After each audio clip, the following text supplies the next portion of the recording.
Iradukunda ileno urukundo wampaye rurampagije iyo ngenda ndarubona najama ngakurota singabeho ndafite Iradukunda jewe Irankunda Elvis maze kumva icyo amategeko ategeka abashinganye ninde ntaga uko wewe Iradukunda Israel imbera umugore tukazabana uko twabyemeje kandi dukurikije uko amategeko ya Repubulika y'u Rwanda abiteganya.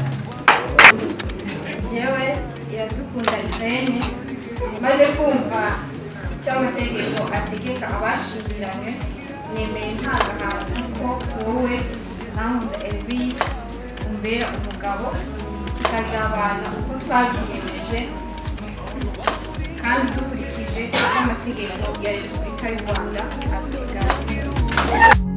Kugeza uyu munsi nansindi umutima wa Iradukunda Ilena. Jewe Mukandori Grace umwanditsi w'irangamimerere w'umurenge wa Muhima maze kumva amasezerano ya Irankunda Elvis na Iradukunda Irene bagiranye imbere yanjye shingiye kandi kubasha mpabwa n'amategeko nemeje ko kuva ubu bashingiranwe nk'uko amategeko abiteganya.